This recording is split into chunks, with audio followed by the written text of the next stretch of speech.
So this is the year that I finally have to think, unfortunately, about irrigation. And I say unfortunately because I honestly hate the part about setting up irrigation, thinking about connections, emitters, everything that is involved when it comes to irrigation. I don't have any irrigation in my garden other for the pathway that I did last year, and that worked for that one first year. It worked well. However, the first winter that it went through, emitters were blown away. Um, it's just like a puzzle for me. I am not even going to bother trying to set up my raised beds with emitters, with connections, with everything that is involved.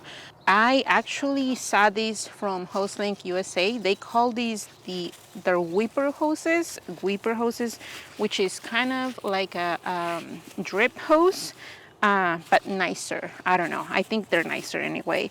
And I thought, okay, so they are not making this product for your raised beds. They only have one size. I don't believe that you can cut into it, but they have one size 50 feet long. And since my raised beds are quite long, they're between 12 and 16 feet long each. I can go 3 or 4 times easily and cover the entire bed with one of these hoses. To me, not having to do any connections, any emitters here and there, it's priceless. It works for me. Hopefully I can make this product work for me because I really like it. Like I said, I am not trying to set my raised beds into an automated irrigation system. This is just going to be a backup for when and if I need it. I am trying to see if this product works for me because honestly, I love hand watering. I am not going to give it up, but sometimes it would be just nice if while I'm taking my morning walk around my gardens that I can just be watering at the same time. So I already have one bed set up with one of them.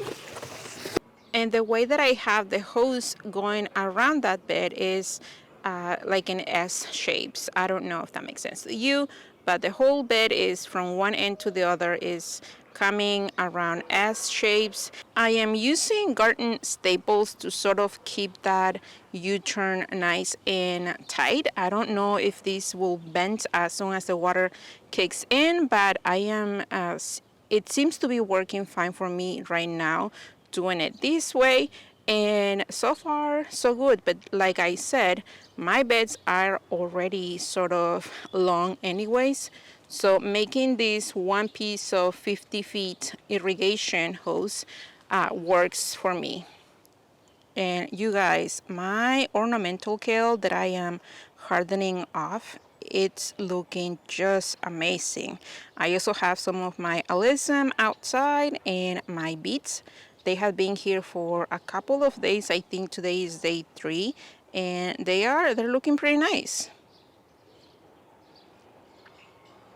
So I have a lot of weeds to clean from this one bed that is empty right now, and I am going to do that today. I'm going to clean the weeds, and then I am going to set up one of these hoses long ways. I'll see if I can make that work. Like I said, like I mentioned, my beds are already kind of long, so they're going to work just fine for what I need them.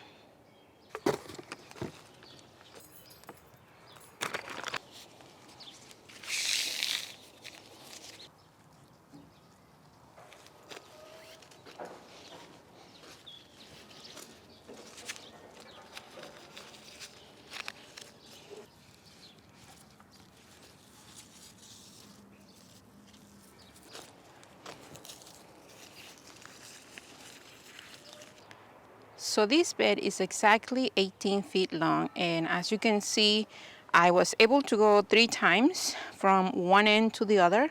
I was just a tiny bit shy, probably about a half a foot shy on the other side towards the end, but it is totally fine. I am okay working with that, and I do have to weed this bed. I kind of skipped that step, just kind of how it goes.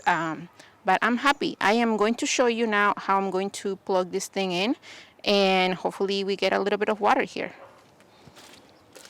So another cool thing about this system that they have is their quick links. I think that's what they call it.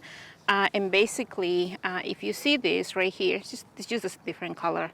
This is basically the same thing that it's here. And it's just a quick link for connecting all of their systems. Okay, so my water is going to turn off my water right here. And the hoses, by the way, the weeper hoses come with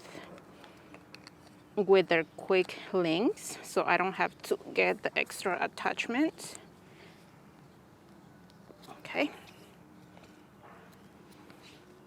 And also my biggest worry was that I was going to be, like, my water pressure was going to be too much.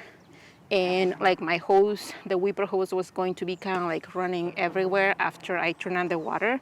But I think that it's just fine. Like, I'm gonna show you here. I'm going to turn it on. And you can see how it starts to fill out.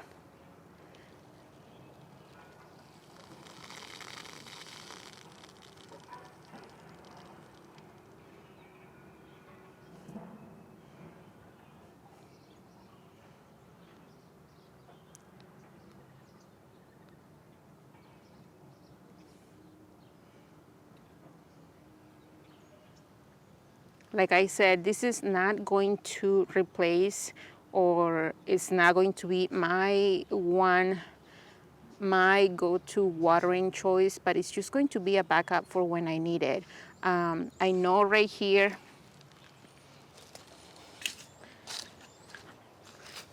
this guy is just going to be perfect for my tomatoes. It's going to be watering all my tomatoes that I'm going to be having over here. There is nothing that is going to be back here, so I might move the hose a little bit depending on where I need it the most. But so far, I love it, you guys.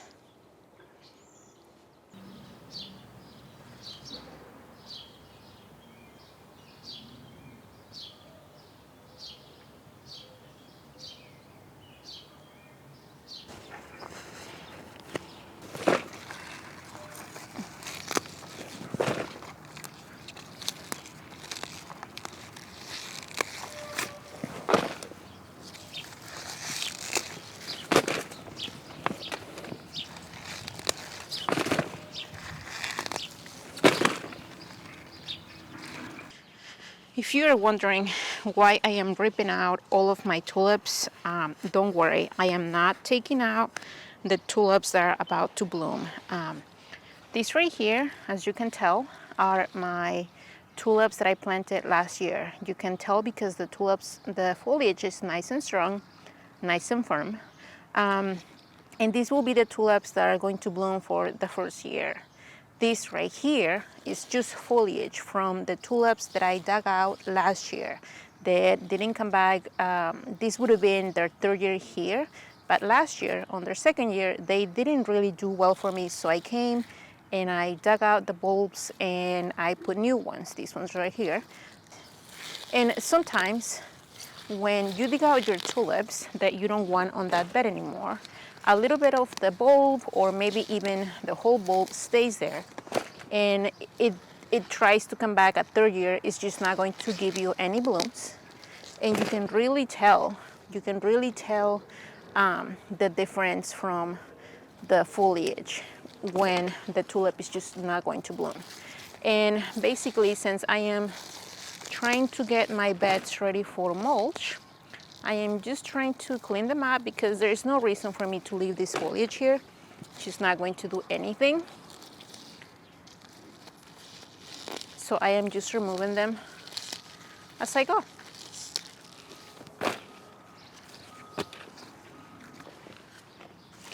I don't think my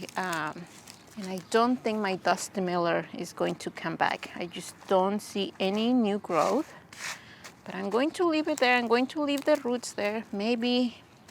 You can tell here another spot that I have. Last year I came here and I put bunches, groupings of tulips, and you can really tell the difference from the tulips that are nice and strong versus the foliage of the ones that are just kind of, they're not gonna make it. And a lot of people ask me this, how many years did you get out of your tulips? And the answer is it just kind of depends how they do. Most of the tulips that are in my garden, in my ground beds, I'm going to let them be for a second year. And depending how they do their second year, I am going to leave them there for a third, maybe even a fourth year.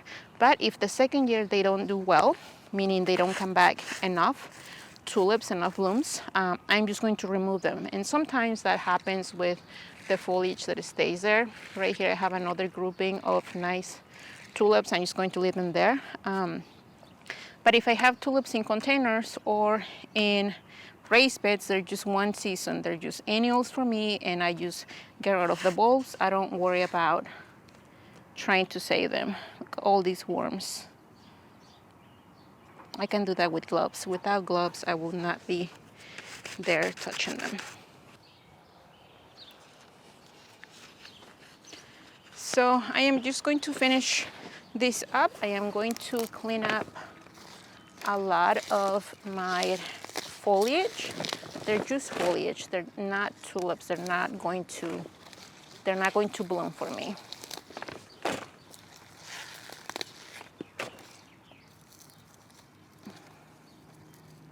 Oh, look at that. I'm gonna show you. I don't know if you can tell from the video, but this right here is where I came and cut one of my other dusty millers. And I can tell that the plant, the roots, they are trying to come back. See the green around it?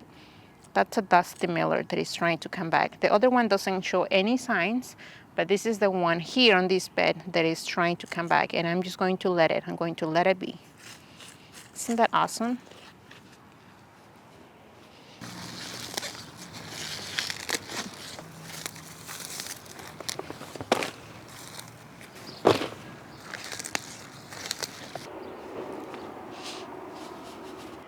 So I am just cleaning up here, you guys, as I go.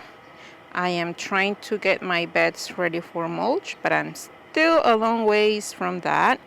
I hope that you guys enjoyed this video. Let me know if you have any questions in the comments. And until the next time.